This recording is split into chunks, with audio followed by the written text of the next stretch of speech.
Le choc sourd d'une rame contre le bord, l'odeur de l'eau froide et salée, et une question que les historiens débattent encore à ce jour. Qu'est-ce qui poussait des milliers de Nordiques à quitter leur foyer et à se jeter dans des mers orageuses, sachant que chaque raid pouvait être le dernier? Non pas des chiffres, mais une sensation. Vous vous tenez là, sur le rivage. Le vent fouette votre visage, et quelque part à l'intérieur naît le même sentiment qui les poussait en avant.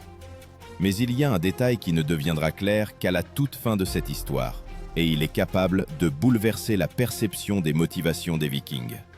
Selon les chercheurs contemporains, les changements climatiques du 8e siècle et la croissance démographique en Scandinavie exerçaient une pression sur les communautés, les forçant à chercher de nouvelles terres. Les fouilles archéologiques en Norvège montrent que le nombre d'exploitations agricoles augmentait effectivement, tandis que les terres arables restaient les mêmes. Ces faits dessinent un contour aride, mais une image l'anime bien plus vivement, comme si tout le pays était devenu une barque exiguë, où chaque nouvelle personne poussait l'autre toujours plus près du bord tumultueux. Ce sont précisément ces expéditions sur de longues distances que l'on nommera plus tard de longues traversées sur des kneurs. C'est ainsi qu'on appelait les grands navires marins, capables de résister aux vagues et de transporter personnes et marchandises. Mais d'abord, ce n'est pas le terme qui importe, c'est l'essence, une immense flèche de bois fendant le vide océanique, et seulement ensuite le mot kneur. Pour comprendre les prémices, il est également important de prendre en compte les mécanismes sociaux. Les historiens écrivent que les Vikings avaient un besoin vital de statut, lequel s'obtenait non par des mots, mais par des actions. Dans les sagas nordiques, il est mentionné qu'un jeune homme ne pouvait pas espérer de reconnaissance tant qu'il n'avait pas fait ses preuves. Mais les sagas elles-mêmes ont été écrites bien plus tard. C'est pourquoi les chercheurs rappellent, les faits y sont entrelacés de légendes. Cependant, les archéologues confirment que les stèles funéraires avec de riches sépultures apparaissent précisément là où se trouvaient les centres de commerce et les routes maritimes, ce qui signifie que les raids réussis apportaient une réelle richesse. Une vallée étroite, un sol pauvre et des jeunes hommes pour qui il est vital de montrer leur force créent l'image d'une corde tendue. Un seul faux mouvement, et elle éclatera, se transformant en un torrent impétueux qui jaillit vers l'extérieur. Mais pour comprendre comment précisément ce flux a trouvé son chemin, il faut observer comment le premier coup s'est préparé, lorsque la mer commençait tout juste à attirer en elle les futurs pillards des mers. Avant que les longues ombres des navires ne se posent sur les côtes de la Bretagne et de la Francie, tout commençait par le silence d'un village nordique, où les hommes se préparaient depuis des années à ce moment précis du départ en mer. Les historiens écrivent qu'à la fin du 8e siècle, un système particulier de préparation des jeunes guerriers s'est formé chez les Scandinaves. Elle n'était pas formalisée, mais comprenait l'entraînement aux armes, la chasse, de longs itinéraires à pied et la participation aux travaux saisonniers. Les découvertes archéologiques sur les sites de peuplement montrent un grand nombre de pointes de lance d'entraînement et de boucliers en bois, utilisés spécifiquement pour les exercices et non pour la guerre. Le fait est connu, mais la sensation qu'il procure est bien plus forte. Comme si tout le village ressemblait à une forge, où chaque jeune homme se chauffait lentement jusqu'à la bonne température avant d'être relâché dans le monde. Le principal instrument de formation était appelé les huskarls. Ce sont des guerriers retanners expérimentés qui formaient les jeunes. Mais d'abord, c'est leur rôle qui est important, pas le mot. Des mentors qui, tels des tailleurs de pierre, ôtaient tout l'excédent du futur combattant. Et ce n'est qu'ensuite que résonne le nom même de huskarl. Certains historiens précisent que ce parcours prenait plusieurs années et son aboutissement était la participation à des escarmouches locales entre clans scandinaves. Ce n'était pas une guerre à part entière, mais cela permettait d'acquérir une expérience réelle. Les récits mentionnent de tels affrontements, mais les détails eux-mêmes peuvent y être embellis. Les recherches archéologiques confirment des traces de petits combats autour des établissements, où l'on trouve des armes endommagées et des traces de sites fortifiés. Ils sont comme des cicatrices sur la peau du pays, montrant à quelle fréquence on y testait la force des uns et des autres. Mais un autre aspect est bien plus important. L'aspect économique. Dans les régions du Nord, le rendement des récoltes était faible et les hivers longs. Les historiens notent que les familles préparaient des provisions presque toute l'année. Et une bouche supplémentaire devenait un problème. Pour un jeune homme, cela signifiait la nécessité soit d'agrandir les terres familiales, soit d'acquérir des richesses, soit de prendre la mer. L'image est simple, comme si chaque année, un hiver rigoureux éliminait ceux qui n'avaient pas réussi à se faire une place à table. C'est à ce moment précis que commence à se manifester l'outil principal des futures expéditions. Les coques longues et légères des navires, taillés dans le chêne ou le pin, permettaient aux Vikings de naviguer aussi bien en mer que sur les rivières. Les archéologues ont découvert les vestiges de plusieurs chantiers navals où de tels navires étaient construits, et des traces d'outils indiquant la grande qualification des maîtres artisans. Les chercheurs contemporains affirment que la construction d'un seul navire nécessitait du bois, équivalent à plusieurs dizaines de mètres cubes, et le travail d'une équipe de dizaines de personnes. Mais les chiffres arides pâlissent devant l'image, comme si la terre de Scandinavie elle-même, les arbres, les pierres et le vent froid s'unissaient pour créer une machine capable de traverser la moitié du monde. Cette ossature navale formait la stratégie principale des Vikings. Leurs attaques étaient fulgurantes et leurs voies de retraite rapides. Ce que nous appellerons plus tard des raids maritimes était alors plutôt le mouvement d'un organisme vivant, capable d'apparaître n'importe où. Mais pour comprendre comment cette préparation s'est transformée en le premier véritable coup, il faut voir le moment même du départ, celui où la corde tendue des terres nordiques s'est violemment relâchée vers des rivages étrangers. Lorsque le jour du départ arrivait, tout changeait instantanément. Le village, qui hier bourdonnait de voix et de coups de hache, s'immobilisait désormais, comme si la nature elle-même retenait son souffle. Les historiens écrivent que les premières grandes expéditions vikings de la fin du 8e siècle commençaient à la fin du printemps, lorsque les rivières se libéraient de la glace, et que les jours devenaient suffisamment longs pour les traversées maritimes. Les données archéologiques des côtes norvégiennes confirment des traces de chantiers navals saisonniers où les navires étaient mis à l'eau précisément durant ces mois. Mais la sensation est bien plus forte que les faits. Comme si le printemps lui-même ouvrait des portes, derrière lesquelles commençait une toute autre vie. À ce moment-là, l'ordre de commandement à bord du navire devenait particulièrement important.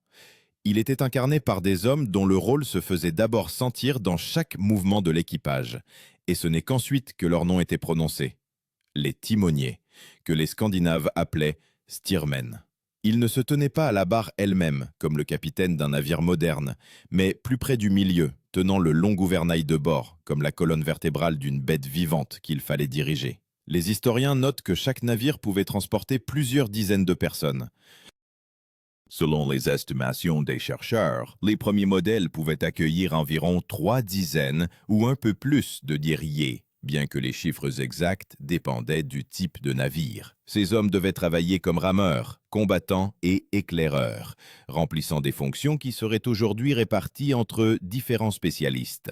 Sur de nombreux navires, il n'y avait pas de place pour le surplus d'équipement. Chaque objet avait son importance. L'image est évidente ici, comme dans une bête gigantesque, où chaque os en soutient un autre, et si l'un se brise, tout le corps périt. Avant le début de l'expédition, les capitaines réunissaient un conseil que les historiens appellent le Ting. C'est une assemblée d'hommes libres capables de prendre des décisions concernant l'itinéraire, le butin et la répartition des risques. Mais l'essence prime sur le mot. Un cercle de personnes qui décidaient ensemble de la direction du navire. Et seulement après cela venait le terme « thing ». Contrairement aux structures monarchiques tardives, ici tout dépendait de l'accord. Et cela ajoutait de la tension. Chaque participant n'était pas seulement un rouage, mais une partie vivante de la décision. Lorsque les navires étaient poussés à l'eau, commençait un rituel, rarement décrit directement dans les sources, mais confirmé par les ethnographes et les historiens. Les hommes touchaient le flanc du bateau de la paume de la main ou avec la poignée de leur arme. Ce n'était pas une action religieuse au sens strict, mais cela ressemblait au geste moderne d'un athlète avant le départ. Et l'image est particulièrement frappante ici, comme si chacun versait dans le navire une goutte de sa propre bravoure. La première étape du voyage se déroulait le long des côtes, où les Vikings pouvaient jeter l'ancre, attendre la fin du mauvais temps ou reconstituer leurs réserves d'eau. Les découvertes archéologiques sur les sites d'escale indiquent des traces de camps temporaires, des eaux carbonisées et des foyers en pierre qui pouvaient appartenir à de telles traversées. Mais la mer dictait presque toujours sa loi. Le vent pouvait pousser les navires pendant plusieurs jours, prolongeant un trajet qui, dans des conditions idéales, aurait pris moins d'une semaine. Ce contraste, de vastes espoirs et des possibilités limitées, transformait chaque départ en une lutte contre l'imprévisibilité. Lorsque l'horizon disparaissait dans le brouillard et qu'il ne restait que le rythme des rames, la principale épreuve commençait, la traversée vers des rivages étrangers où chaque erreur pouvait signifier la mort. Mais c'est là que naissait le célèbre effet de surprise, grâce auquel les premiers raids devinrent des légendes, dont les moines écrivaient et que des royaumes entiers craignaient. Pour comprendre comment ce coup fut porté, il faut voir ce qui se passait au moment où, pour la première fois, les murs de Lindisfarne apparurent sur l'eau. Lorsque les silhouettes de Lindisfarne se dessinaient dans le lointain brouillard, la mer cessait déjà d'être une alliée. Elle devenait une scène sur laquelle les Vikings devaient jouer le premier acte réel de leur nouvelle histoire. Les historiens notent que l'attaque du monastère de Lindisfarne eut lieu à la fin du 8e siècle, et c'est cet épisode que les chroniqueurs européens décrivirent comme le début de l'ère viking. Les moines écrivaient sur la mer, noircie par les navires. Bien que les chercheurs contemporains considèrent cela comme une exagération imagée, il est très probable qu'il n'y avait que peu de navires, pas plus de quelques dizaines. Mais ce fait pâlit devant le tableau émotionnel laissé par les témoins. Les cris des mouettes, le son de la cloche et l'apparition d'hommes dont la détermination était plus forte que la peur de la mort. Ici, la méthode de débarquement devient particulièrement importante, que l'on nommera plus tard la percée côtière. Un échouage rapide du navire en eau peu profonde afin que les guerriers puissent débarquer instantanément. Mais c'est d'abord l'action qui importe. Le mouvement lorsque la coque du navire s'enfonce dans le sable avec un choc, comme si elle libérait la tension de toute la traversée. Et seulement ensuite vient le terme de percée côtière. Une telle méthode permettait aux Vikings d'apparaître presque silencieusement et sans avertissement, ce qui rendait leurs attaques particulièrement dangereuses pour les communautés non préparées. Les sources monastiques écrivaient que les guerriers se déplaçaient rapidement et de manière coordonnée. Selon les estimations modernes, leur armement comprenait des lances, des haches et des boucliers. Les archéologues ont trouvé de tels objets dans les sépultures des Nordiques datant de la même époque. Le poids d'un bouclier pouvait atteindre plusieurs kilogrammes, mais l'essentiel était la technique. Les historiens affirment que les Vikings utilisaient une formation dense, semblable à un mur vivant. Un type de cette formation sera plus tard appelé le mur de bouclier, mais avant cela, l'image. Une ligne d'hommes qui avance comme un organisme unique, repoussant les coups et exploitant toute faiblesse de l'ennemi. L'attaque de Lindisfarne n'était pas un simple pillage, c'était un signal. Les moines écrivaient que la fureur des païens du Nord s'était abattue soudainement, et la peur qu'ils inspiraient se répandait le long de la côte aussi vite que la fumée. Mais les lignes arides des chroniqueurs pâlissent devant l'image. Un petit détachement qui déchire le monde familier, comme la foudre frappant un arbre sec. Et pourtant, les historiens soulignent que ce raid n'était pas quelque chose de monstrueusement unique pour l'époque. Des raids de pirates existaient sur toute la côte européenne, et les Vikings n'ont fait qu'ajouter une nouvelle force à ce monde. Cependant, leur arme principale était la vitesse. Ils pouvaient apparaître à un endroit le matin et disparaître derrière la ligne d'horizon le soir. Les recherches archéologiques sur les sites d'escale sur les côtes britanniques montrent des traces minimales de séjours prolongés. Des foyers, un peu de bois carbonisé, des fragments de courroies. Tout cela indique que les Vikings ne s'attardaient pas plus que nécessaire. C'est précisément cette manière d'agir qui a fait de leur nom une légende, bien qu'eux-mêmes n'aient pas encore conscience de l'ampleur de l'avenir. Pour eux, ce n'était qu'un premier pas vers la richesse, la gloire et la reconnaissance. Mais les rumeurs parvenant aux côtes concernant les proies faciles, les richesses des vases sacrés et l'impuissance des monastères commencèrent à faire fondre la glace dans le cœur de ceux qui hésitaient encore.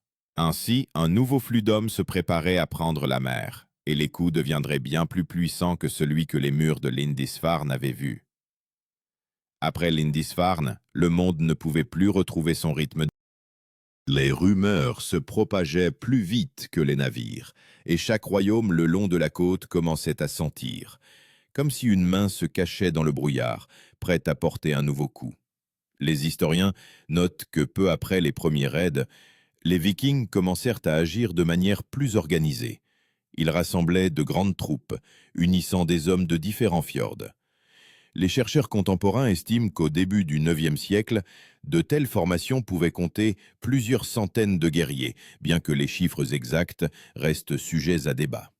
Mais le tableau est plus important, comme si les terres du Nord ouvraient un immense barrage d'où jaillissaient des flots de jeunes hommes avides de se prouver. Durant cette période, le mécanisme de répartition du butin acquit une importance particulière. Il était d'abord perçu comme une loi interne de l'expédition, et ce n'est qu'ensuite qu'il fut désigné par le mot « jarl », un chef qui dirigeait le raid et déterminait la part de chaque participant. Mais avant tout, le rôle lui-même est important. Une personne qui décidait qui rentrait chez lui en héros et qui restait en marge de la société. Les descriptions historiques mentionnent que le butin était partagé selon les mérites, et même les guerriers les plus humbles pouvaient recevoir une partie de l'argent. Les découvertes archéologiques en Scandinavie le confirment. Les trésors de cette époque contiennent souvent des bracelets en argent avec des cassures caractéristiques. Ils pouvaient être brisés en morceaux comme une sorte d'équivalent monétaire. Avec l'intensification des raids, la tactique changeait également.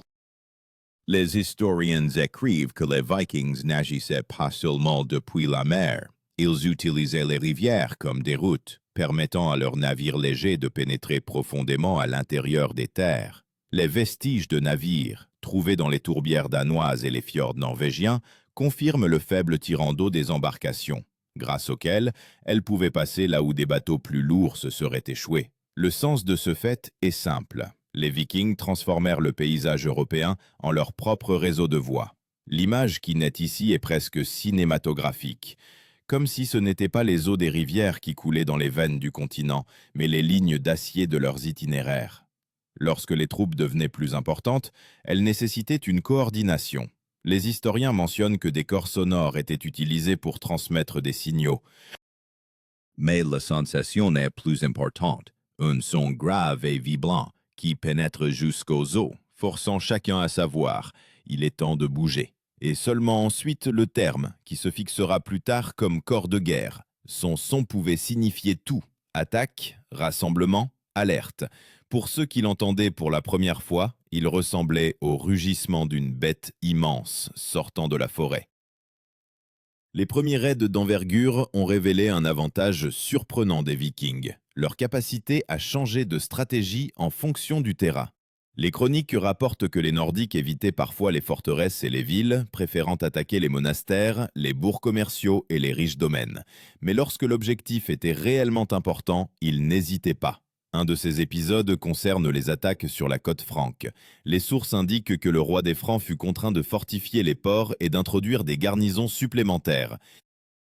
Cependant, les fouilles archéologiques montrent que de nombreuses fortifications restaient tout de même vulnérables aux raids rapides. Le contraste est frappant, des murs de pierre contre des bateaux en bois, et pourtant ce sont ceux qui se déplacent le plus vite qui l'emportent. Avec l'accroissement de l'ampleur des expéditions, les pertes augmentaient également. Les historiens notent que chaque expédition recelait des risques. Les tempêtes pouvaient chavirer les navires, les maladies se propageaient dans les camps exigus et des escarmouches infructueuses pouvaient anéantir toute la troupe. Mais cela ne faisait qu'attiser le culte de la gloire personnelle. Les Nordiques croyaient que la mort au combat était la meilleure issue, et cette idée les transformait en guerriers difficiles à arrêter par la peur.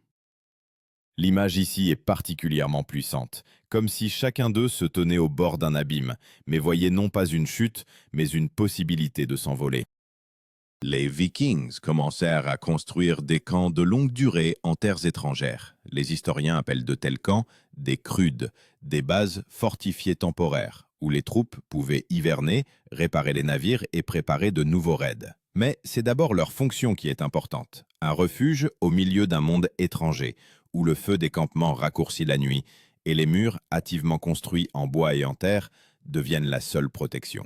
Les découvertes archéologiques en Angleterre et en Irlande confirment la présence de tels camps, des vestiges de remparts en terre, des traces de forges, des fragments d'armes. Ils donnent l'impression que quelqu'un créait à la hâte de petites îles de Scandinavie, au milieu d'une terre hostile. Monastères, villes, centres commerciaux, tout devenait une cible. Les chroniques décrivent souvent les attaques du point de vue de l'horreur et de la destruction. Mais les historiens modernes soulignent, les Vikings n'agissaient pas de manière chaotique, mais pragmatique. Ils choisissaient les points faibles, planifiaient les itinéraires de retraite, s'efforçaient d'éviter les grandes armées. Parfois, ils concluaient même des accords pour le paiement d'argent en échange de la paix. Ce mécanisme sera plus tard appelé le Dangeld. Mais d'abord, c'était simplement un marché. Prendre des trésors non par l'épée, mais par une main tendue pour une rançon. Cependant, plus les Vikings s'enfonçaient dans la Grande-Bretagne et les terres franques, plus il devenait évident que de simples raids ne suffisaient plus. Des détachements isolés commençaient à s'unir pour former des armées entières, capables de mener de longues campagnes. Dans certains cas, les historiens notent la présence de milliers de guerriers, bien que les chiffres exacts soient encore débattus. L'image d'un mouvement d'ampleur est inévitable, comme une tempête unique qui prend de la force, unissant de nombreux petits vents en un seul flux destructeur. Et pourtant, même cette tempête n'était pas le point culminant de leur puissance. Une culmination les attendait, lorsque les Vikings ne se contentaient plus de piller les côtes, mais commençaient à conquérir des terres, à modifier les frontières politiques et à faire partie d'un monde qu'ils n'avaient auparavant qu'attaqué. C'est là que mènent les fils de cette histoire, vers le moment où le coup cesse d'être un raid et se transforme en conquête. Lorsque la tempête du Nord se transformait en une force permanente, l'Europe comprit. Les Vikings ne disparaissaient plus à l'horizon après un raid, ils restaient. Les historiens écrivent qu'au milieu du IXe siècle commence une nouvelle étape, non plus de simples attaques pour le butin, mais une lutte pour les territoires. En Angleterre, apparaissent les premières mentions d'une grande armée, une force unifiée composée de détachements de différents jarls. Les chroniques anglo-saxonnes décrivent ces forces comme immenses, bien que les chercheurs contemporains estiment qu'il pouvait s'agir de plusieurs milliers de guerriers. Mais les chiffres arides ne donnent qu'une ombre de ce qui se passait. La vérité principale, une sensation. La Terre, habituée aux raids isolés, entend soudain les pas d'une armée entière, et chaque pas résonne comme un battement de cœur alourdi. C'est à cet instant précis qu'un nouveau type de force politique devient particulièrement important. Son action se ressent dans la manière dont les détachements s'unissent, et ce n'est qu'ensuite que résonne le terme « konung », un chef militaire dont le pouvoir est bâti sur des expéditions réussies et la capacité à maintenir une alliance. Mais avant cela, son essence est importante. Un homme qui transforme les voies dispersées des ambitions en un ordre unique. Les sources mentionnent de tels leaders avec prudence, car les chroniques étaient écrites par leurs ennemis ou leurs descendants. Cependant, les découvertes archéologiques confirment la présence de grands camps où ces forces unifiées auraient pu se trouver. Lorsque les Vikings assiégeaient des villes, ils agissaient de manière tout à fait différente de celle des raids rapides. Les historiens notent que certaines attaques duraient des semaines, des fortifications en terre étaient construites, les routes d'approvisionnement étaient coupées, des gardes étaient organisés. Cela prouve que les Vikings savaient mener des campagnes prolongées si l'objectif l'exigeait. Dans les fortifications découvertes en Angleterre, on voit des traces de travail systématique. Le fossé est creusé droit et profond. Le rempart est compacté avec des couches de terre et d'argile. L'image ici est presque palpable. Des gens qui, il n'y a pas si longtemps, avaient fait s'échouer leur navire sur le rivage, creusent maintenant la terre, comme s'ils voulaient s'y enraciner. Cependant, toutes les terres ne se soumettaient pas par la force. Parfois, les armes cédaient la place à un accord. Les rois anglo-saxons concluaient des traités avec les Nordiques, leur permettant de fonder leur propre colonie. Les historiens appellent ces territoires le Danelaw, une région où les lois et les coutumes scandinaves devenaient dominantes. Mais d'abord, c'est l'idée qui est importante. Un espace où la terre étrangère cesse d'être étrangère. Et seulement ensuite, le mot Danelaw. Les fouilles archéologiques confirment la présence de telles colonies. Des maisons construites selon des modèles scandinaves, des armes de forge locales, mais de type nordique, et des cimetières où les rites funéraires diffèrent de ceux des anglo-saxons. Ces colonies modifiaient le tissu même de la société. Les Nordiques apportaient de nouvelles méthodes d'agriculture, des liens commerciaux et des compétences en construction navale. Les historiens écrivent que dans certaines régions, le commerce s'est animé, comme si le sang circulait plus vite dans les veines de terres habituées au calme. Mais avec cela, les Vikings eux-mêmes changeaient. Les données archéologiques montrent, après une ou deux générations, de nombreuses familles s'étaient entièrement intégrées, adoptant les traditions locales et créant des communautés mixtes. L'image ici est presque symbolique, comme l'eau qui fait fondre la glace, mais qui se transforme elle-même. Pendant ce temps, sur le continent, les terres franques subissaient leur propre série d'affrontements. Les chroniques décrivent les raids sur Paris, où les Nordiques tentaient d'utiliser les rivières comme voie de siège. Les chercheurs contemporains confirment que le siège de Paris dura longtemps et devint l'un des plus grands affrontements de l'époque. Mais même cette ampleur ne donnait pas de réponse complète à la question principale. Qu'est-ce qui poussait les Vikings? La gloire? L'or? La nécessité de chercher de nouvelles terres? Les historiens divergent, mais l'archéologie nous donne un indice. Des trésors d'argent, cachés loin de leur terre natale, suggèrent que leur motivation était plus complexe que toute explication unique. Les expéditions les plus lointaines les menèrent en Espagne, en Italie et à l'Est, le long des fleuves russes jusqu'à la mer Noire. Les chroniques des terres orientales décrivent les Nordiques comme des Russes, marchands et guerriers, qui pouvaient être aussi bien diplomates que mercenaires. Cependant, il est important de comprendre. Différentes sources parlent de différents groupes de personnes, et les chercheurs soulignent que cette question reste sujette à discussion. Mais l'image qui émerge est puissante, comme si le vent du Nord avait appris à changer de direction, non seulement en détruisant, mais aussi en créant des ponts entre les cultures. Et pourtant, le point culminant de cette histoire ne réside pas dans les victoires ni dans les conquêtes. Elle réside dans ce moment où les Vikings, autrefois de jeunes garçons dans les vallées scandinaves exiguës, commencèrent à rentrer chez eux non seulement avec du butin, mais aussi avec une nouvelle compréhension du monde. Les fouilles archéologiques montrent des objets en argent, des parures d'origine orientale, des tissus rares. Tout cela apparaissait dans les foyers scandinaves comme une trace de leur voyage. Cela changeait la société de l'intérieur. L'image de petits fjords, dans lesquels s'allume soudain la lumière de cultures lointaines, comme le reflet d'incendies vus à des milliers de kilomètres. Au IXe et Xe siècle, les Vikings n'étaient déjà plus seulement des assaillants, ils devinrent des marchands, des souverains, des mercenaires, des propriétaires terriens. Certaines de leurs dynasties sont entrées dans l'histoire de l'Europe, et leurs noms ont à jamais modifié la carte politique du continent. Les historiens écrivent que les descendants de ces guerriers devinrent rois d'Angleterre et fondateurs d'États. Mais les ossements anciens, découverts par les archéologues, portent encore les traces d'hommes qui, autrefois, maniaient la rame et regardaient la mer froide en face. Et maintenant, alors que les fils de cette histoire s'entrelacent, vient le moment de répondre à cette question qui résonnait depuis le début. Qu'est-ce qui poussait des milliers de Nordiques à quitter leur foyer et à partir là où chaque raid pouvait être le dernier? La réponse ne réside pas dans un seul motif, ni dans une seule légende. Elle se trouve dans le désir humain de dépasser les frontières, celle tracée sur les cartes et celle qui réside à l'intérieur. Et ici, une question personnelle se pose inévitablement à toi. Pourrais-tu, en abandonnant tout, t'avancer dans l'eau glacée et faire un choix qui changerait non seulement ton destin, mais aussi celui de peuples entiers? L'histoire des Vikings montre que parfois, seuls ceux qui ne craignent pas les tempêtes, mais vont droit en leur cœur, sont capables de faire un pas en avant.